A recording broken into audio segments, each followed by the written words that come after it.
اگر ایک حصہ دونوں حصے ہو گئے تو ٹھیک ہے، ورنہ ایک حصہ آج کریں گے، ایک حصہ انشاءاللہ بعد میں کریں گے۔ ایک تو یہ ہے کہ ایمان جو ہے اس کی حقیقت اور اس کی صفات کیا ہے، اور ایمان کا تعلق کن چیزوں سے ہے، اس کی پہچان کیا ہے، کیسے اس کو ہم پہچانیں گے۔ اور دوسرا یہ ہے کہ اگر ایمان نہ ہو تو پھر انسان کے اندر کیا کیا، کس طرح کی صفتیں سامنے آتی ہیں، کیا کیا اس میں خرابیاں آتی ہیں، جس کے ذریعے سے آدمی دیکھ سکتا ہے کہ یہ آدمی ایمان سے نکلنے کے بعد اس میں بگاڑ کی جو بہت سی شکلیں ہیں، گمراہی کی، بگاڑ کی، انکار کی، حقیقت سے دور ہونے کی۔ تو یہ دو چیزیں اصل میں ہیں جس کو میں نے تھوڑا سا اس میں کچھ نوٹس بنائے تھے، اس کی تشریح تھوڑی سی کوشش کروں گا۔ سب سے پہلی بات تو یہ ہے کہ ایمان جو ہے وہ اصل میں دو چیزوں کا نام ہے بنیادی طور پر۔ ایک تو نام ہے حق کو ماننے کا، یعنی ایمان کی سب سے پہلی بنیادی بات جو ہے وہ یہ ہے کہ ایک چیز حق ہے اور اس کو بالکل صحیح طریقے سے مان لینا، اس کو قبول کر لینا، اس کے لیے اپنے آپ کو بالکل اس میں ڈال دینا۔ تو ایک تو یہ ہے کہ ایمان کا تعلق حق سے ہے، اور دوسرا یہ ہے کہ ایمان جو ہے وہ بنیادی طور پر حق یعنی سچائی کا نام ہے، یعنی حقیقت اور سچائی۔ حالانکہ دونوں ایک چیز بھی ہو سکتی ہیں، لیکن دونوں کبھی کبھی الگ بھی ہوتی ہیں۔ ہمارے حساب سے ایک چیز سچائی ہوتی ہے، دوسرے کے حساب سے کچھ اور سچائی ہو سکتی ہے۔ ہاں، حقیقت اور وہ ہے، اور دوسری بات ہے یقین، یعنی حق، حقیقت اور یقین۔ یعنی ایمان نام ہے حقیقت کا یا حق کا، اور دوسرا نام ہے انسان کو اس بات پر یقین کر لینے کا۔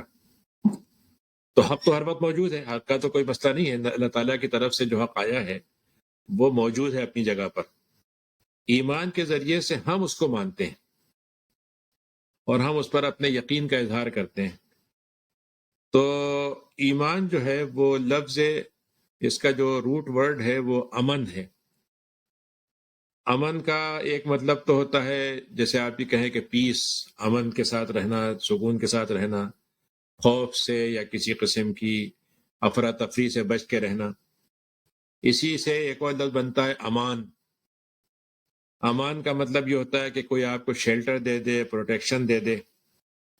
اور وہ یہ کہے کہ بھئی آپ کو فکر نہیں کرنا چاہیے، میں آپ کی سب باتوں کا خیال کروں گا۔ تو یہ امان بھی اسی سے نکلتا ہے، اور اسی سے جو ہے ایمان بھی نکلتا ہے۔ یعنی ایمان کا جو اصل روٹ بنے گا وہ امن سے بنے گا۔ تو جیسا قرآن مجید میں اللہ تعالیٰ نے یہ کہا کہ فماذا بعد الحق الا الضلال۔ اللہ تعالیٰ خود حق ہے، اس کا نام حق ہے، اور حق سے وہ اسی کے پاس سے آتا ہے۔ اور اگر حق انسان کو نہیں ملے گا تو جو حق کے علاوہ جو چیز ہوگی وہ گمراہی ہوگی۔ تو حق جو ہے بنیادی طور پر ایسی چیز کا نام ہے جو حقیقت واقعہ ہو، یعنی جس کو آدمی مانے یا نہ مانے لیکن واقعہ وہی ہو۔ سورج سامنے نکلا ہوا ہے، اب ایک آدمی کہے میں نہیں مانتا اس کو، میں تو نہیں سمجھتا یہ سورج ہے، میں سمجھتا ہوں اندھیرا ہے، تو اس سے کوئی فرق نہیں پڑے گا۔ وہ اپنی جگہ پر ایک حقیقت ہے، اس کا ایک وہ ہے جس کو آپ مان لیں تو ٹھیک ہے، نہیں مانے تب بھی وہ اپنی جگہ رہے گا۔ تو گویا اللہ تعالیٰ کا ایک وجود ہے، اللہ تعالیٰ کی ایک دنیا کے اندر ایک اس کی حکمرانی ہے، اس نے ساری چیزوں کو پیدا کیا ہے، یہ حق ہے۔ اور یہ بھی حق ہے کہ اللہ تعالیٰ ہی کو اپنی بات کہنے کا، منوانے کا، اپنی بات لوگوں سے سنانے کا اس کا حق ہے، اور جو اللہ تعالیٰ کہے گا وہ صحیح ہوگا، باقی جو باتیں ہوں گی وہ غلط ہوں گی۔ اسی لیے قرآن مجید میں سورہ نام میں اللہ نے کہا کہ ثم ردوا الی اللہ مولاہم الحق۔ جو دنیا میں نہیں مانتے تھے، ایک وقت آئے گا جب وہ اپنے اس مولا کی طرف لوٹا دیے جائیں گے جو حق تھا۔ یعنی آج حقیقت کا انہوں نے انکار کیا تھا، لیکن اس دن حقیقت ان کے سامنے ہوگی۔ اور اس کے بعد اللہ تعالیٰ نے دوسری بات یہ کہی کہ وما خلق اللہ ذلک الا بالحق، یعنی اللہ تعالیٰ نے جو کائنات پیدا کی ہے اور کائنات کا جو نظام بنایا ہے، اور کائنات میں جتنی چیزیں ہم کو انوکھی، عجیب سی، افراتفری کی، بے معنی نظر آتی ہیں، اللہ تعالیٰ یہ کہہ رہا ہے کہ ہم نے جو کچھ بھی پیدا کیا ہے ہر چیز کو حق کے ساتھ پیدا کیا، یعنی اس کے ہمارے نزدیک کوئی نہ کوئی ضرورت ہے، کوئی نہ کوئی حکمت ہے، کوئی نہ کوئی اس کے اندر یعنی ایسا جوڑ ہے جس کو ہم نے سمجھ کے بہترین طریقے سے بنایا ہے، اور وہ حق ہے، اور اس کے ذریعے سے بھی حق پہنچ سکتا ہے۔ یعنی دوسرے الفاظ میں حق جو ہے اس کا اظہار بھی اللہ تعالیٰ نے بنا ہے، کچھ خود تو اللہ تعالیٰ حق ہے ہی، تو اس کی تخلیق جو ہے وہ خود اس کے حق ہونے کی دلیل ہے کہ اگر ہم مخلوق پہ غور کریں تو خالق پہ پہنچ جائیں گے۔ خالق کے اندر اگر مطلب یہ ہے کہ آپ یوں کہیے کہ اگر مطلب یہ ہے کہ 1,000 خالق ہوں اور مخلوقات بھی 1,000 ہوں، اور ہر مخلوق دوسرے سے بے نیاز ہو، الگ ہو، تب تو آپ کہہ سکتے ہیں ہر ایک خالق الگ ہے۔ لیکن لاکھوں مخلوقات ہوں اور سب ایک ہی طرح کی چیزوں کی محتاج ہوں، ایک ہی طرح کی ان کو ہدایت کی ضرورت ہو، ایک ہی طرح کی ان کو وہ ہو، تو اس سے معلوم ہوتا ہے کہ کثرت سے وحدت نکلتی ہے۔ یعنی ہمارے یہاں کفر نے الٹا کیا ہے، انہوں نے وحدت سے کثرت نکالی ہے، یعنی ایک اللہ کے مقابلے میں بہت سے خدا بنا دیے۔ اللہ تعالیٰ ہم سے یہ کہہ رہے ہیں کہ تم مخلوق میں کثرت سے اگر تم غور کرو گے تو خالق کی وحدت نکل آئے گی۔ یعنی ایک درخت ہے، اب آپ دیکھیے کہ اس کی ہزاروں شاخیں ہوتی ہیں اور اس کے اندر پھل ہوتے ہیں، کوئی چھوٹا، کوئی بڑا، کوئی پکا ہوا، کوئی کچا، کسی میں تھوڑا سا وہ، لیکن آپ یہ نہیں کہہ سکتے کہ یہ سارے کا درخت کا تنا ایک نہیں ہے، الگ الگ تنوں سے نکلے ہیں، وہ اس کی جڑ الگ الگ ہے۔ تو یہ جو اللہ تعالیٰ نے یہ بات کہی کہ ہم نے ہر چیز کو حق کے ساتھ پیدا کیا ہے، اور اس کے بعد جب اللہ نے ایک اور جگہ کہا کہ وَإِنَّهُ لَلْحَقُّ مِن رَبِّكَ، جو حق ہوتا ہے اسے تمہارے رب کے پاس سے آتا ہے۔ تیسری بات اللہ تعالیٰ نے یہ کہی کہ حق کو جو ماننے والے ہوتے ہیں وہ ایمان لانے والے ہوتے ہیں، اور جو نہیں مانتے وہ طرح طرح کی باتوں میں الجھانے لگتے ہیں، طرح طرح کے وسوسے، اندیشے، سوالات، اعتراضات اٹھاتے ہیں، اور حق کو یعنی نہ ماننے کے 50 ان کے پاس ذریعے ہوتے ہیں،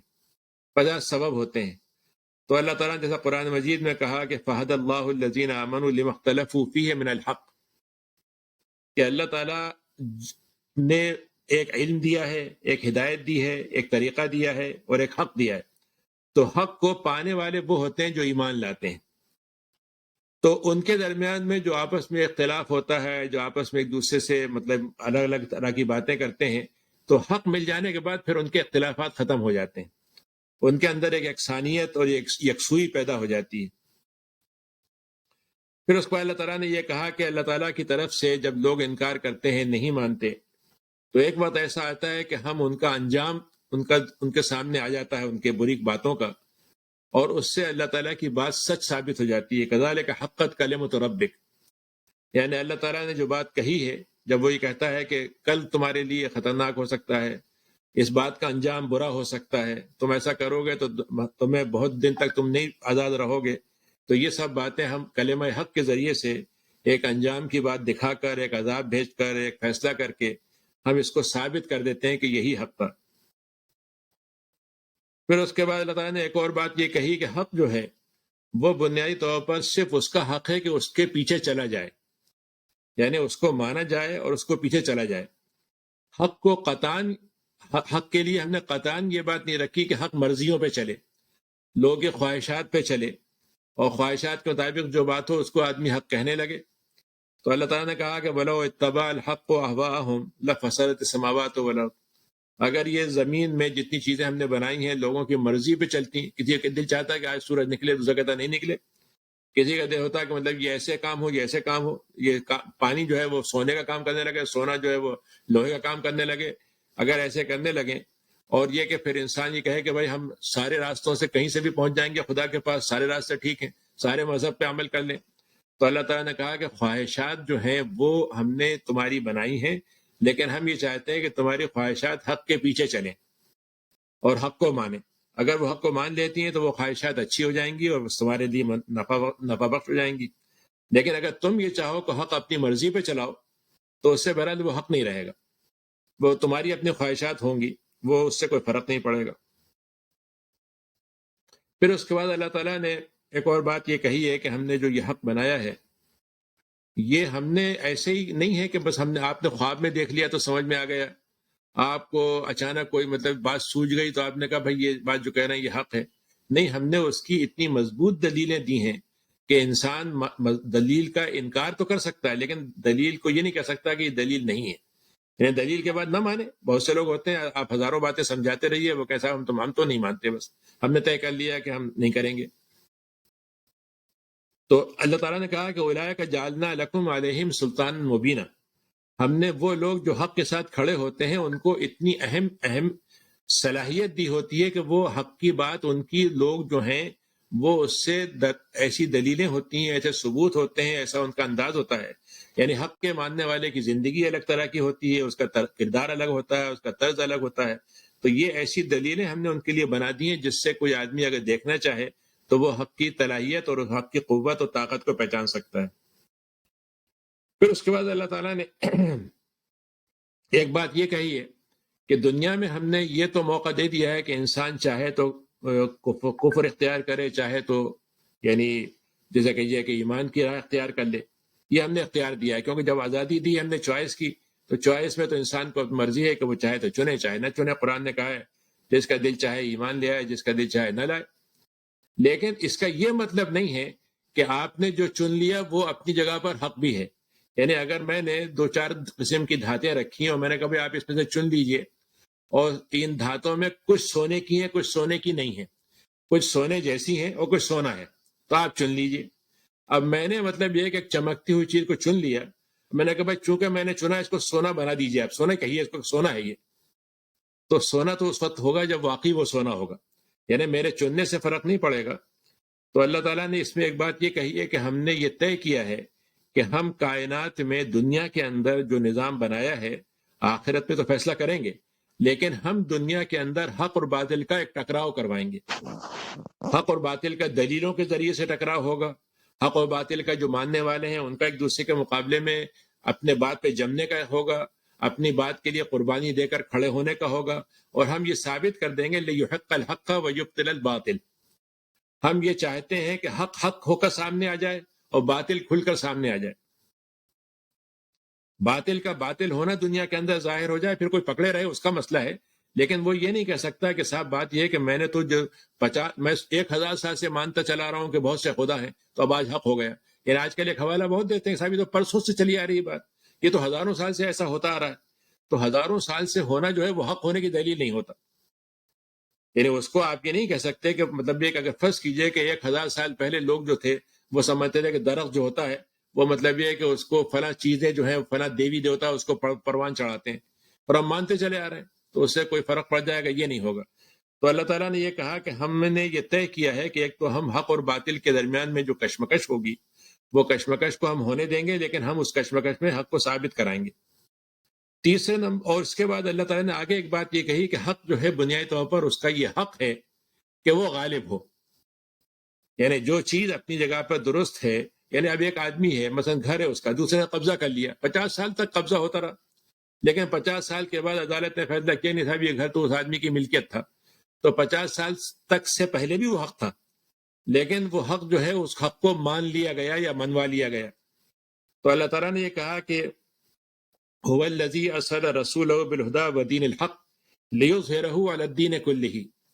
اللہ تعالیٰ نے رسولوں کو بھیجا ہے کہ وہ ہدایت کی بات کہیں گے، لوگوں کو ہدایت کی طرف بلائیں گے اور دین حق کی طرف بلائیں گے، اور پھر ہم ان کے دین حق کو دوسرے دینوں پر غالب کروائیں گے ان سے. اظہار کا مطلب ہوتا ہے 2 چیزیں. اظہار کا ایک مطلب ہوتا ہے کشمکش ہوگی اس کے اندر، یعنی میں اپنی بات منوانے کی کوشش کر رہا ہوں، دوسرا اپنی بات ماننے کی کوشش کر رہا ہے. میں چاہتا ہوں کہ میرا کاغذ آپ کے اوپر آ جائے، آپ کا کاغذ میرے اوپر رکھ دیا جائے. جیسے لوگوں کو ہوتا ہے کہ بھائی میری سینیئرٹی بن جائے، وہ کہ صاحب میرا مطلب فلاں میرا نمبر پہلے آ جائے، وہ کہ صاحب میری لسٹ میں پہلے نام کر دیں، ان کا آگے کر دیں، ان کا پیچھے کر دیں. تو ایک تو کشمکش اس میں ہوتی ہے. دوسرا جو ہوتا ہے کہ اس کے بعد ایک چیز کا غلبہ ہوتا ہے. ہمارے یہاں تو اردو میں مظاہرہ کہتے ہیں نا، مظاہرہ تو خیر احتجاج پہ ختم ہو جاتا ہے، لیکن اظہار دین جو ہے وہ بنیادی طور پر اس بات کا نام ہے کہ اس کشمکش میں دین غالب وہ ہوگا جو حق والا ہوگا. تو اللہ تعالیٰ نے کہا کہ جتنے بھی دین کے نام پہ نظریے مذہب ریلیجن جو پیدا کیے گئے ہیں، ہم ان کے اوپر یہ ثابت کر دیں گے کہ حق والا دین جو ہے ان کے اوپر چھانے کا اہل بھی ہے، اور وہ ثابت بھی کر دیں گے ہم اسے. یعنی حق کی صلاحیت بھی ہے، اور حق کی صلاحیت کو ہم منوا بھی لیں گے لوگوں سے کہ قرآن مجید نے جیسے اللہ تعالیٰ نے جب کہا کہ حضرت برات میں کہ الیوم اکملت لکم دینکم واتممت علیکم نعمتی ورضیت لکم الاسلام دینا، آج تم کو ہم نے 10 سال کی جد و جہد مکے کی، 13 سال کی اور مدینے کی 10 سال کے بعد ہم نے تمہارے دین کو پورا کر دیا، نعمت کو پورا کر دیا، اور ہم نے یہ بات طے کر دی، علی اعلان طے کر دی کہ اصل دین اسلام ہے اور اسی کو چلنا چاہیے۔ تو یہ بھی حق کا ایک حصہ ہے۔ مطلب یہ کہ اصل میں ہمارے ہاں، میں اس لیے یہ باتیں کہہ رہا ہوں کہ ہمارے یہاں مسئلہ یہ ہوتا ہے کہ حق تو ہم سب مانتے ہیں، لیکن ہمارا خیال یہ ہے کہ بھائی حق کے بارے میں بات کرنے کا، ملٹی فیتھ سوسائٹی ہے، ملٹی ریلیجیس سوسائٹی ہے، ملٹی نیشنلٹی ہے، تو اس سے بس یہ ہے کہ بس ہم اپنی بات کر لیں، دوسرے کی مطلب باطل کے بارے میں بات نہ کریں، دوسرے کے نظریے کے بارے میں کوئی ہم تنقید نہ کریں، کیونکہ بھائی بات یہ ہیٹ کرائم میں آ جائے گا، یہ ہیومن رائٹس میں آ جائے گا۔ لیکن بات یہ ہے کہ ہم کر سکیں نہ کر سکیں یہ تو ہمارا مسئلہ ہے، لیکن اللہ تعالیٰ جو ہے اپنے انبیاء کو جب بھیجتا ہے تو وہ دونوں باتیں کے ساتھ بھیجتا ہے۔ وہ یہ بتانے کے لیے بھی بھیجتا ہے کہ کیا حق ہے، اور یہ بتانے کے لیے بھیجتا ہے کیا حق نہیں ہے۔ اور حق کے نام پہ تو ایک ہی چیز ہوگی، لیکن حق کے جو اپوزٹ ہوتے ہیں وہ ہزاروں طرح کی ہوں گی۔ یعنی مطلب یہ کہ وہ جو اقبال نے کہا تھا کہ جو ہے حق جو ہے وہ ہے توحید یا حق کے بارے میں اقبال کا ہے کہ وہ جو ہے وہ حق جو ہے وہ صرف تنہا پسند ہوتا ہے، مطلب وہ ایک چیز ہی پہ رہتا ہے، اور جبکہ شرک جو ہوتا ہے وہ بہت سی چیزوں پہ راضی ہوتا ہے۔ یعنی اگر آپ ایک خدا کو مانتے ہیں اور آپ 1% کسی اور کی خدائی مان لیں تو آپ کے 99% ختم ہو جائیں گے، لیکن ایک آدمی 2 خداؤں کو مانتا ہے، وہ 3 کو مان لے گا، 3 کے بعد 4 کو ہی مان لے گا، اس کو کوئی فرق نہیں پڑے گا۔ تو اس لحاظ سے اگر دیکھا جائے تو اسی لیے ایک حدیث ہے کہ آپ نے فرمایا کہ لکل حق حقیقت، تو اس میں آپ نے فرمایا کہ ہر چیز کی ایک حقیقت ہوتی ہے۔ تو ایمان کی حقیقت کیا ہے؟ تو ایمان کی حقیقت یہ ہے کہ اس کو ویسے ماننا جیسے اس کو ماننے کا حق ہے۔ یعنی دوسرے الفاظ میں ایمان جو ہے اس کا دوسرا حصہ، میں نے بتایا کہ پہلا حصہ تو حق ہے، لیکن دوسرا حصہ یہ ہے کہ اس کے اندر ہم اس کو یقین کے ساتھ مان لیں کہ یہ واقعتاً جو بات اللہ تعالیٰ نے کہی ہے، یعنی اللہ تعالیٰ نے کہا کہ آخرت ہے، تو ہمیں اس میں ذرے کا شبہ نہ ہو۔ اللہ تعالیٰ یہ کہے کہ وہ ہر چیز پر قادر ہے، تو ہمیں ذرا اس کی جتنی بھی صفات ہیں، اس کے رزق کی صفت ہے، اس کے سننے کی صفت ہے، اس کے جاننے کی صفت ہے، اس کا مطلب بدلے لینے کی صفت ہے، معاف کرنے کی صفت ہے، جو جتنی بھی صفات ہیں ان سب پر ہمارا یقین پیدا ہو۔ اور آپ نے اگر سورہ الحاقم التکاثر پڑھی ہو تو اس میں اللہ تعالیٰ نے 2-3 باتیں کہی ہیں کہ ایک وقت آئے گا جب تمہیں اس کا یقین کا علم ہو جائے گا، پھر تم اس کو اپنی آنکھوں سے دیکھ لو گے، عین الیقین ہو جائے گا، اور ایک چیز اس کے بعد ہوگی جو بالکل حق الیقین ہوگی کہ اب اس میں آپ کو مثلاً آپ کو کسی چیز کے بارے میں خبر دی گئی تو آپ نے مان لیا، لیکن جب وہ واقعتاً آنکھوں کے سامنے وہ چیز آ جائے گی اور آدمی اپنے آنکھوں سے دیکھ لے گا تو وہ تو یقین کے بھی کئی درجے ہیں، لیکن کم سے کم جو درجہ ہے وہ علم الیقین کا ہے کہ آدمی کو اللہ تعالیٰ نے جو علم دیا ہے اس کے ذریعے سے جو چیز اس کو حاصل ہو وہ یقین کی سطح پہ ہو۔ تو اسی لیے ہم جو ایمان کی تعریف کرتے ہیں وہ یہ کہتے ہیں کہ وہ ایمان جو حقیقت جیسی ہو اس کو اس کے مطابق ایسے ماننا کہ اس کے اندر ذرا سا بھی شبہ نہ ہو، یعنی حق جو ہے وہ اللہ کے پاس سے ہے، اور حق پر ایمان رکھنا یہ ہماری طرف سے ہوگا۔ یعنی یقین جو ہے ہم اظہار کریں گے نا اس کا، کہ ہم نے کہا کہ ہم آپ کی بات پہ یقین کرتے ہیں، تو اللہ تعالیٰ کی طرف سے ایک سرا ہے حق کا اور ہماری طرف سے سرا ہے یقین کا۔ اگر ہم یقین کو حق سے جوڑ دیں گے تو یہ ایمان ہو جائے گا۔ لیکن فرض کیجئے کہ میں دوسری چیزوں پہ یقین رکھتا ہوں، میں یقین رکھتا ہوں کہ دولت سے بڑا فائدہ ہوتا ہے، دولت سے ہی سارے کام چلتے ہیں، لوگوں سے پبلک ریلیشننگ ہو تو بڑا کام چلتا ہے، پی آر اچھا ہونا چاہیے، سیاستدانوں سے رشتہ داریاں ہوں تو اچھا رہے گا، طاقتور کے ساتھ جھک جائیں تو زیادہ فائدہ ہوگا، سارے یقین ہیں، لیکن یہ سارے یقین جو ہے ایمان نہیں بن سکتے کیونکہ یہ حق کے مطابق نہیں ہے۔ اچھا میں اللہ کو ساری باتوں کو مانتا ہوں لیکن خود اپنے بارے میں میرا خیال یہ کہ یا may not be، ہو سکتا ہے نہ ہو، مطلب جیسے ہمارے یہاں بہت سے لوگ جیسے ہوتے ہیں کہ قرآن میں جیسے اللہ نے کہا کہ وَمِنَ النَّاسِ مَنْ يَعْبُدُ اللَّهَ عَلَى حَرْفٍ، کہ ایک ایسی پہاڑ کے کنارے پہ کھڑے ہوتے ہیں کہ ادھر والا حصہ بھی دیکھتے ہیں کہاں فائدہ ہے اور دوسری طرف والے بھی دیکھتے ہیں، تو اگر ادھر نہ ہوا ایمان والے میں فائدہ ہوا تو ایمان طرف چلے آئے، ایمان کے علاوہ فائدہ ہوا دوسری طرف چلے گئے، یعنی دونوں کگاروں پہ، کگار کے اور ایک کنارے کے دونوں طرف والے حصے سے ان کا رشتہ رہتا ہے۔ تو قرآن مجید میں جو اللہ تعالیٰ نے کافروں کا منظر بیان کیا ہے، وہ یہ کہیں گے کہ خود ہی کہیں گے وہ لوگ، ان نظن الا ظنا وما نحن بمستيقنين، ہمارا جرم یہ تھا کہ ہم، گمان تو تھا ہمارا کہ کوئی اللہ ہوتا ہے، گمان تو تھا ہمارا کہ یہ جو واقعات ہوتے ہیں اچانک یہ کوئی طاقت ہے جو اس کو ہٹا دیتی ہے، بدل دیتی ہے، تو دل میں خیال تو آتا تھا لیکن یقین نہیں تھا ہمیں، وما نحن بمستيقنين، ہم یقین کی حالت میں نہیں تھے۔ اور قرآن مجید میں اللہ تعالیٰ نے کہا کہ وفی الارض آیات للموقنین، اگر تمہارے اندر یقین پیدا کرنا چاہتے ہو تو ہم نے زمین کے اندر ہزاروں نشانیاں رکھی ہیں کہ ان نشانیوں سے تم یقین حاصل کر سکتے ہو۔ یعنی آپ سب سے بڑی بات یقین کی اگر آپ غور کریں تو عارضی چیز سے آپ کے اندر یقین پیدا ہو جائے گا کہ جو چیز عارضی ہے وہ ابدی نہیں ہے، اور وہ جو دوسروں کی محتاج ہو وہ خود نہیں مدد کر سکتی۔ یعنی جو چیز جس پر کائنات پر اگر میرا بھروسہ ہے اور مجھے معلوم ہے کہ یہ عارضی ہے تو اس کا وجہ میرا یقین اس پر جو ہے یا تو وہ گمان والا ہے یا پھر دھوکے والا ہے۔ تو اس لحاظ سے اگر قرآن مجید میں دیکھا جائے تو دو چیزوں کو ملا دیں تو ایمان کی حقیقت پیدا ہوتی ہے۔ اور اب اس کی جو میں نے امن کے لفظ کا استعمال کیا تھا تو جیسے اللہ تعالیٰ نے قرآن مجید میں کہا کہ الذین آمنوا ولم یلبسوا ایمانہم بظلم اولئک لہم الامن، کہ وہ لوگ جو ایمان لائیں اور ان کا ایمان کے ساتھ ظلم کی شرکت اور آمیزش نہ ہو تو ہم ان کو امن دے دیں گے۔ اب یہ امن کا جو لفظ ہے وہ بنیادی طور پر ہمارے ہاں سب سے مقبول ترین لفظ جو ہو سکتے ہیں انسان کے، ان میں سے ایک ہے پیس اینڈ سیکورٹی۔ یعنی اس لفظ کے لیے ہماری پوری حکومتیں صرف ہو جاتی ہیں، پوری فوجیں لگ جاتی ہیں، پورا جتنا سیکورٹی کا نظام ہے سب لگا رہتا ہے، لیکن انسان کے خوف کا عالم یہ ہے کہ اس سب کے باوجود دل دھڑکتا رہتا ہے۔ ہزاروں مطلب یہ قسم کے آدمی کھڑے ہوئے ہیں، ہزاروں کی حفاظت میں آدمی نکل رہا ہے لیکن خطرہ ہو رہا ہے کہیں سے گولی نہ لگ جائے، ہزاروں سی ٹی وی کیمرے لگے ہوئے ہیں لیکن پھر بھی کچھ نہ کچھ ہو سکتا ہے۔ تو اس کا مطلب یہ ہوا کہ جس چیز کو ہم نے امن سمجھا وہ امن نہیں ہے۔ اصل امن تو وہ ہے جو اللہ تعالیٰ کی طرف سے عطا ہو جائے، یعنی اللہ تعالیٰ اگر وہ امن دے دیتا ہے تو اس کا مطلب یہ ہے کہ پھر یہ ساری چیزیں جو ہیں یہ کام کریں نہ کریں اللہ کا امن کام کرے گا۔ اور اللہ تعالیٰ نے یہ کہا کہ وہ امن تم کو ملے گا ایمان کے ساتھ، یعنی تم دنیا کی ساری طاقتیں استعمال کر لو اس سے تمہیں امن نہیں ملے گا، لیکن اگر ایمان تمہارے اندر آ جاتا ہے تو تمہارے اندر امن آ جائے گا، اور امن دو طرفہ آئے گا، دنیا کے اندر بھی امن ہوگا اور آخرت والا امن بھی ہوگا کہ آخرت میں ہم تمہیں ایسا امن دیں گے جو دنیا میں کوئی نہیں دے سکتا۔ تو اس لحاظ سے اگر دیکھا جائے تو یہ دو طرفہ کارروائی جو ہوتی ہے یقین کی اور حق کی، دونوں کو ملا دیں تو اس سے پھر امن آتا ہے۔ آج ہم جو انتشار کی کیفیت میں ہیں، جس طریقے سے ہم افراتفری کے عالم میں ہیں، ہماری بڑی سے بڑی جمعیت بیکار ہو گئی ہے،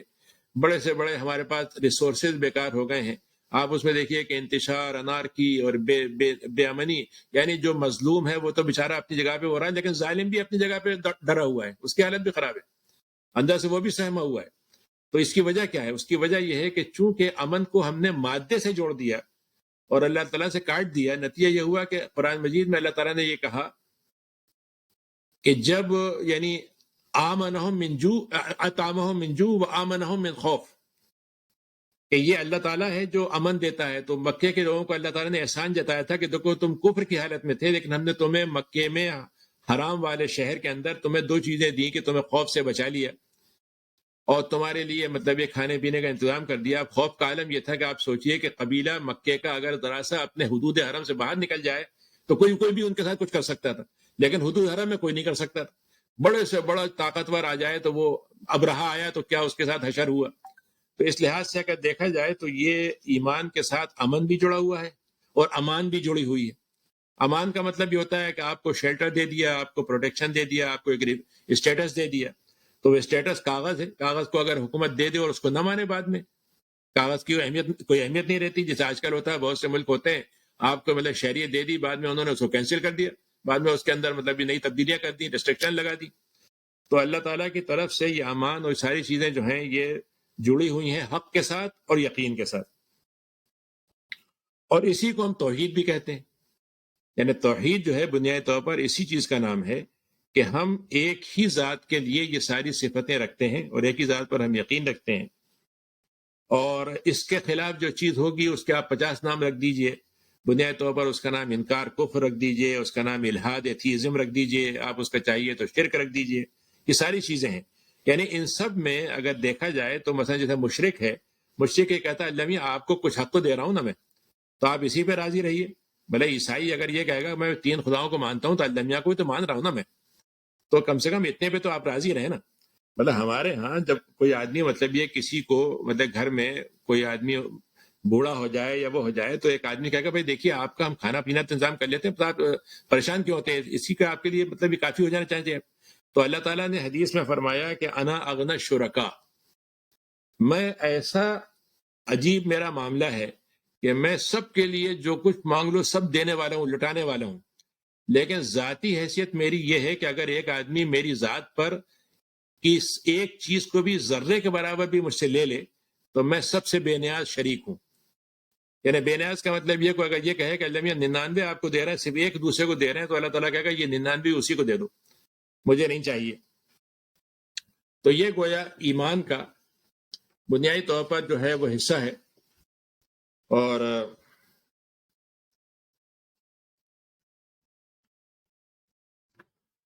تو اس میں یعنی ایک اور دوسرا حصہ ہے، میں اس کو میرے خیال سے بعد میں بھی کروں گا، لیکن ابھی اس کا اسی پہ میں اس کو کرتا ہوں کہ اگر آپ غور کریں تو ہمارے ہاں یعنی ایمان کے ساتھ زیادتی کیا ہوئی. ہمارے ساتھ کئی زیادتیاں ہم نے خود کی. مثلا ہمارے ہاں ایمان کا درجہ جو ہے وہ عقیدے میں ہے، یعنی عقیدے کا ایمان، جیسے میں نے بتایا کہ اسلام کے جو ارکان ہیں وہ ایمان سے تعلق رکھتے ہیں. کہ جیسے جبریل کی حدیث ہے کہ انہوں نے پوچھا کہ یہ بتائیے کہ ایمان کسے کہتے ہیں، تو آپ نے فرمایا کہ اللہ پر ایمان، اور اللہ کے رسولوں پر ایمان، کتابوں پر ایمان، فرشتوں پر ایمان، اور آخرت کے دن کے اوپر حساب، یوم الحساب کا ایمان، اور تقدیر کے اچھے اور برے ہونے کا سب اللہ کی طرف سے ہونے کا ایمان. یہ ایمان ہے. اب اس ایمان کے ساتھ ہمارا مسئلہ یہ ہے کہ آپ غور کیجئے کہ ہم 6 باتیں مانتے ہیں، لیکن عملاً ہم ان میں سے یا تو ان بہت سی باتوں کا انکار کرتے ہیں یا تذبذب میں ہیں. یعنی اللہ تعالیٰ کے ساتھ ہمارا معاملہ جو ہے، اگر ہم اللہ کو مانتے ہیں تو ہم میں سے بہت سے لوگ ہیں جو یہ کہتے ہیں کہ اللہ کو تو ہم مانتے ہیں لیکن مسجد کے اندر مانیں گے اسے، پارلیمنٹ میں اللہ کا کیا کام. یعنی اللہ میاں جو ہیں وہ بہت سمجھدار ہوں گے، لیکن وہ ہمیں سب یہ بتا دیں گے نماز روزہ کر دو، کچھ خبر کی باتیں، کچھ ادھر کی باتیں، لیکن جو پارلیمنٹ ہے یہ تو ہمارا کام ہے، اس میں ہم طے کریں گے کیا چیز ہوگی کیا نہیں ہوگی. دوسرا آدمی وہ کہتا بھائی کمانے کا کام اللہ میاں سے کیا تعلق. شعیب کی قوم نے کہا تھا کہ یہ تمہاری نمازوں سے یہ کہاں سے نکلا ہے کہ ہم حلال حرام بھی کریں. نماز پڑھ لو، لیکن اب یہ کہ یہ حلال ہے یہ حرام ہے، یہ رشوت ہے یہ نہیں رشوت ہے، یہ آپ نے کہاں سے کر دیا. ایسی رسولوں پر ہم ایمان لاتے ہیں، لیکن رسول کا آپ کہیں گے تو ہم ایک دفعہ جشن بہت شاندار منائیں گے، کبھی کبھی ان کی بات سنتوں کا تذکرہ بھی کر دیں گے، شعر بہترین لکھیں گے ان کے اوپر، اور زبانی طور پر قربانی بھی دینے کو تیار ہے جان کی. تو یہ بھی کوئی مسئلہ نہیں ہے. اور اگر آپ یہ کہیں کتابوں پر ایمان تو انشاءاللہ ہم چومیں گے، ان کو طاق میں سجا کے رکھیں گے، سونے کے حروف سے لکھیں گے. آپ کہیں تو آپ کوئی مسئلہ نہیں ہے ہمارے لیے. لیکن آپ ہم سے یہ کہیں کھول کے پڑھو اس میں سے نکلو، تو ایک آدمی کہتا ہے بھائی میں تو مطلب یہ کہ میتھمیٹکس پڑھنے والا ماہر ہوں، نوبل پرائز ونر ہوں، مجھے قرآن سے کہاں سے نوبل مطلب میتھمیٹکس میں مجھے قرآن سے کیا فائدہ ہو. میں ڈاکٹر ہوں یا میں فلاں ہوں، اس میں قرآن میں یہاں کہاں سے آ گیا. یہ تو مطلب یہ کہ ایک پرانے زمانے کی کچھ لکھی ہوئی لکھائی چیزیں ہیں، مسلمانوں میں یہ سب چیزیں ہیں. تو اگر آپ دیکھیں تو ہم نے ایمان کا نام جو ہے وہ جو بھی بنا دیا ہو، اور اپنا نام ہم اچھا، پھر ہمارے ہاں تو ایک قوم ہے جس کا خیال یہ ہے کہ اس کے جتنے ماننے والے ہیں وہ مومن ہوتے ہیں، باقی مسلمان ہوتے ہیں، تو انہوں نے مومن کو بھی ہائی جیک کر لیا، اب وہ مطلب پراپرٹی بن گئی ان کی. تو اب اس لحاظ سے اگر آپ دیکھا جائے تو ایمان کا ایک تو ہم نے یہ مسئلہ پیدا کر دیا کہ اس کے اندر یا تو اچھا، پھر اس کے بعد دوسرے لوگ ہیں جنہوں نے ایمان کو جوڑ دیا چند مظاہر سے، کہ اگر بس فلاں کام آپ کر لیں تو آپ کا ایمان پکا ہو گیا. آپ نے فلاں طرح کے لباس پہن لیا، فلاں طرح کے آپ نے تسبیح ہاتھ میں لے لی، فلاں طرح کا وہ کر لیا، آپ مومن ہو گئے. یعنی ظاہری اعمال پہ. اس کے اپوزٹ دوسرے لوگوں نے کہا کہ بھائی ظاہری اعمال بیکار ہوتے ہیں، بس آپ دل میں اپنے اندر ایمان سجا لیجئے، اور ایمان آپ کے اندر رہنا چاہیے، باقی دنیا دکھانے کی جو ہوتی ہے وہ دنیا خدائی فوجدار تھوڑی ہے، ہم دل میں جو ہمارے ایمان ہے آپ کو کیا معلوم. تو اس طریقے سے ہم نے ایمان کے جو ہے حصے بکھرے اور مطلب بالکل ٹکڑے ٹکڑے کر دیے. اس کے بعد آگے بڑھیے تو اب ایمان کا مسئلہ یہ ہوا کہ ایمان کے بعد اللہ تعالیٰ کے ساتھ یہ معاملہ ہمارا جو تھا کہ ہم اس یقین کے ساتھ مانتے کہ جو حق ہے وہ صرف اللہ کے پاس سے ہے، لیکن ہمارا خیال یہ ہے کہ حق کے ساتھ تھوڑے سے کچھ ڈیلنگ دوسرے بھی کر لیں، ہم دوسروں کے ساتھ بھی کچھ معاملہ کر لیں، ان سے بھی ہمارا جوڑ توڑ ٹھیک رہنا چاہیے. تو اس لحاظ سے آپ دیکھیں تو ایمان کو فرقوں میں تقسیم کر دیا ہم نے ایمان کے ذریعے سے. یعنی بجائے سے کہ ہم مومن امت بنتے، ہم مومن فرقے بن گئے. اس کے بعد پھر وہ مطلب یہ ہے کہ اس کے الگ الگ حصوں کو ہم نے پکڑ لیا. کسی نے عبادتوں کو پکڑ لیا، کسی نے عقیدے کی چیزوں کو پکڑ لیا، کسی نے اس کے جو مطلب یہ ہے کہ اخلاقی چیزیں ہیں، سوشل چیزیں وہ پکڑ لیں، اور ایک ایک حصے کو جو ہے وہ ایمان کا حصہ بنا دیا. اب حالانکہ حدیث شریف میں خود آتا ہے کہ آپ نے فرمایا کہ ایمان جو ہے وہ 72 درجے کا ہوتا ہے، 72 سے اوپر بھی درجے ہوتے ہیں. تو اعلیٰ ترین یہ ہے کہ آدمی لا الہ الا اللہ کہے، اور کم ترین یہ ہے کہ آدمی راستے سے مطلب یہ کوئی کچرا ہے اس کو ہٹا دے، کوئی نقصان والی چیز ہے اس کو ہٹا دے. لیکن یہ سب 72 درجے ایک دوسرے کے ساتھ جڑے ہوئے ہیں. یعنی آپ ان کو الگ کر کے کریں گے، آپ سے کنکر ہٹاتے رہیں اور ایمان نہ رکھیں، کلمہ نہ پڑھیں، تو وہ ظاہر کا خالی کچرا ہٹانا جو ہے وہ ایمان کا حصہ نہیں بنے گا، وہ ایک ٹکڑا بن جائے گا خالی. اچھا، پھر اس کے بعد بہت سے لوگوں نے ایمان کا معاملہ ایسے جوڑ دیا کہ بھائی لا الہ الا اللہ آپ نے کہہ دیا جنت میں چلے جائیں گے، جنت میں جانے کے لیے ایمان کافی ہے. تو ایمان کے لیے یقیناً کافی ہے وہ، اور ہوگا کافی. اللہ تعالیٰ ہو سکتا ہے کہ جہنم میں کچھ دن تک اگر سزا بھی دے تو ہمیشہ نہیں رکھے گا. لیکن اصل مسئلہ یہ ہے کہ اس ایمان کا اظہار دنیا میں کیسے ہوگا. یعنی صرف اگر ہمیں ایمان کلمہ کہہ کے باقی ساری زندگی ہم جہے چاہیں گزاریں گے اور آخرت میں ہمیں فائدہ ہو جائے گا، وہ ٹھیک ہے. لیکن اللہ تعالیٰ یہ چاہ رہا تھا کہ ہم ایسی جماعت پیدا کریں جو ایمان کے ساتھ دنیا میں اس کا ایمان جو ہے اس کے عمل میں جھلکے، اس کا عمل صالح میں جھلکے، اس کا دنیا کی اجتماعی زندگی میں جھلکے. اور وہ ایمان جو ہے ایسا ہو جس کو اللہ تعالیٰ نے کہا کہ اللہ تعالیٰ نے جو کہا ہے کہ ایمان نور ہے، ایمان جو ہے نور ہے. اور نور ایسے ہوتا ہے کہ جو تاجر ہوتا ہے جب وہ اللہ کی تجارت کرتا ہے تو اپنی دنیا کی تجارت چھوڑ کے اللہ کی تجارت پہلے کرنے لگتا ہے. لا تلہم تجارت ولا بیع عن ذکر اللہ واقام الصلاۃ. ان کو دنیا کی تجارت غافل نہیں کرتی. تو اس لحاظ سے یعنی اگر آپ دیکھیے گا تو یہ ایمان کا لفظ ہم بہت استعمال کرتے ہیں، اور اب تو ایمان قسم کے لیے ہو گیا کہ قسم کھا لیا کہ میں ایمان کی قسم کھا کہتا ہوں ایسا کروں، اور بس وہیں تک بات رہتی، جبکہ وہ سب قسم بھی جھوٹی ہوتی. یعنی جو بات کہی جا رہی ہے اس کے پیچھے بھی جھوٹ بات ہے. تو اس لحاظ سے ہم نے خود یعنی کافروں کو ہم جتنی دفعہ کہیں کہ یہ کافر ہیں، ایمان سے دور ہیں، تو اسی لیے میں یہ کہتا ہوں کبھی کبھی کہ ایک آدمی اگر اپنے کفر میں یقین کی حد تک کفر پہ یقین رکھتا ہے تو وہ کفر کا مومن ہے. اور اگر ہم حق کے ساتھ یقین کی حد تک نہیں رکھتے تو ہم اس کے یقین کے معاملے میں ہم جو ہے کمزور ہیں، بل ہم مذبذب ہیں، متردد ہیں. تو اگر ایمان اور کفر کی جنگ ہوگی اور ایمان پکا ہے اور کفر پکا ہے تو کفر کی جنگ ہارے گا کفر، کیونکہ ایمان کے پکے پن کا مقابلہ نہیں کر سکتا. لیکن اگر کفر پکا ہے اور ایمان کمزور ہے، ایمان والا یعنی، تو کفر جیت جائے گا. یعنی آج کی جو جنگیں ہو رہی ہیں اس میں اگر آپ دیکھیں تو بعض دفعہ بہت یعنی آرام سے لوگ کہتے ہیں کہ صاحب مسلمانوں نے کیا کام کیا، مسلمان ہیں ہی ایسے قوم، مسلمانوں میں یہ خرابی وہ خرابی، دیکھیے کافر کیسے. آپ کہتے ہیں وہ صاحب کافر نے، لیکن کیا مزے کر رہے ہیں؟ نہیں، مزے نہیں کر رہے. اصل مسئلہ یہ ہے کہ وہ اپنے کفر پہ جمے ہوئے ہیں. ہمارا مسئلہ یہ ہے کہ ہم ایمان پہ جمے ہوئے نہیں. یعنی جو جنگ ہے دنیا میں ساری چیزوں کی جنگ کو آپ ایک طرف ہٹا دیں تو اصل جنگ جو ہے کفر و ایمان کی جنگ ہے، جس کو اللہ تعالیٰ نے کہا کہ ہم چاہتے ہیں کہ حق اور باطل کو ہم الگ الگ کر دیں. اور یہ حق و باطل کہاں الگ ہوا؟ میدان جنگ میں، بدر کے میدان میں الگ ہوا. جب مکے کے لوگ نکل رہے تھے بدر جانے کے لیے تو ابو جہل آیا تھا کعبے میں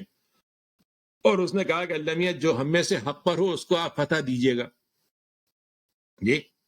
اور بدر میں کیا ہوا؟ تو اللہ تعالیٰ نے قرآن مجید میں اس کے بعد کہا کہ ان تستفتحوا فقد جاءکم الفتح. اگر تم نے فتح کی دعا مانگی تھی تمہارے سامنے آ گیا کہ فتح ہم نے کس کو دی، تب تو تمہارے سامنے یہ بات ہو چکی، تم کو مان لینا چاہیے کہ جیتنے والا جو تھا وہ حق پر ہے. تو اب سوال یہ ہے کہ ہم اتنا انتظار کریں کہ جب میدان جنگ سجے اور ہم اس میں مطلب وہ ہوں تب ہم مانیں گے، اور ایک یہ ہے کہ ہم ابھی سے مان لیں. تو یہ ایمان کا جو مسئلہ ہے وہ ہم نے اس کو اتنا کمزور کر دیا ہے کہ اس کے نتیجے میں پھر ہمارا عمل صالح متاثر ہو گیا. عمل صالح سے متاثر ہوا تو آخرت کے ساتھ ہمارا جو معاملہ تھا کمزور ہوا. پھر اس کے بعد ہمارے ہاں جو دوسرے نظریات آئے، یعنی ایک زمانہ تھا جو اگر میں ایسے کہوں کہ جب وہ ہمارا یونانی فلسفے سے لین دین ہوا، ترجمہ ہوا، تو فلسفہ تو پڑھا، وہ تو خیر اتنا بڑا مسئلہ نہیں تھا. لیکن فلسفہ جو تھا عقیدے کے لحاظ سے بنیادی طور پر مشرکانہ نظریہ تھا.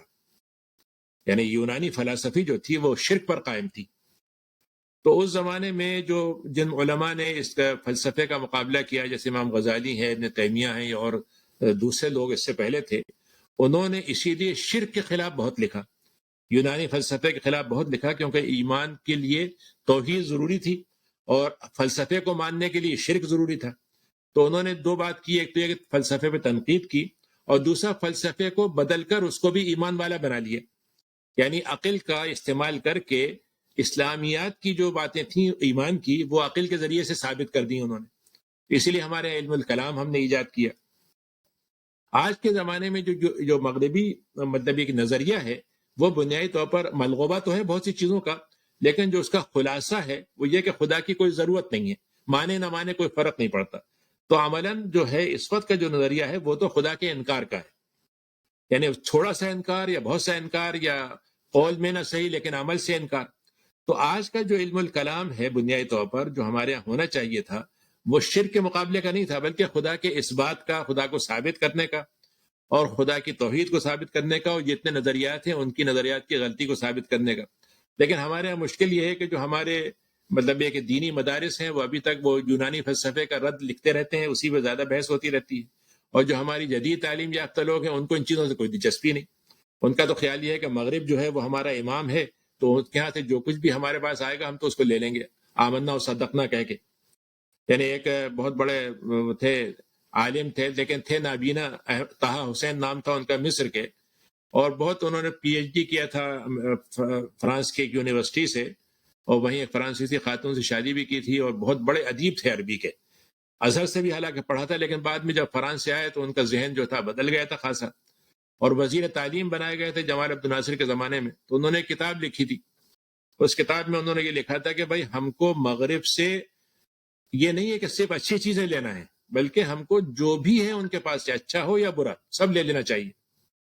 کیونکہ مغرب اس وقت معیار ہے، مغرب اس وقت کامیابی کا معیار ہے، ترقی کا معیار ہے، اور تہذیب اور ایک طرح سے کہہ لیجیے اس کا معیار ہے. تو اس کی پرواہ نہیں کرنی چاہیے کہ ہم اس سے اچھی چیزیں لیں.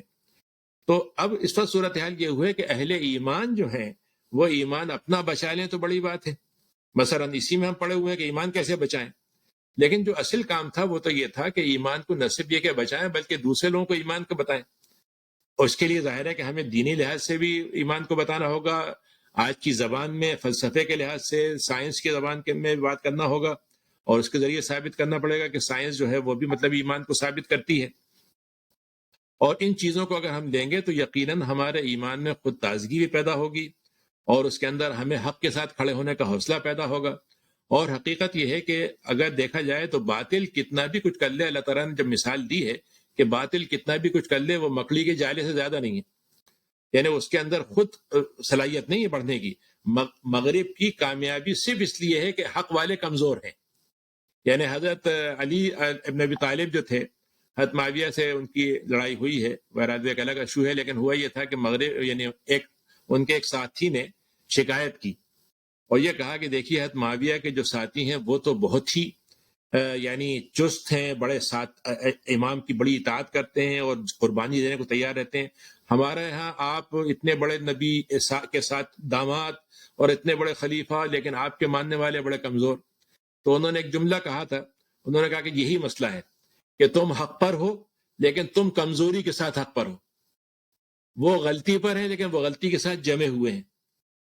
تو آج کی زندگی میں اگر آپ دیکھیں تو ایمان کی کمزوری کا مسئلہ نہیں ہے، بلکہ اہل ایمان کی کمزوری کا مسئلہ ہے جس سے ہم گزر رہے ہیں. اور یعنی اگر اچھا اس کے مقابلے میں باطل کی طاقت کا مسئلہ نہیں ہے، بلکہ باطل کو صرف اس لیے شہ ملی ہے کہ باطل والے کمزور ہیں. اگر مطلب یہ کہ آپ سوچیں اگر شیر ہو،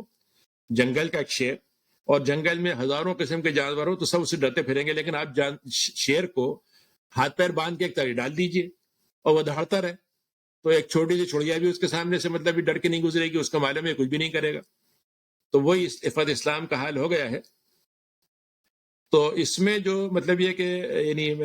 بات کا یعنی جو بات جہاں پہ ہم ختم کر سکتے ہیں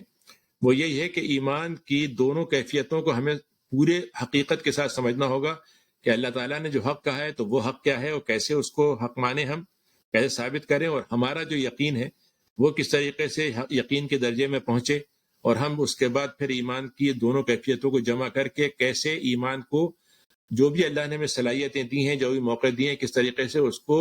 دنیا کے سامنے ایک اچھی، مؤثر، طاقتور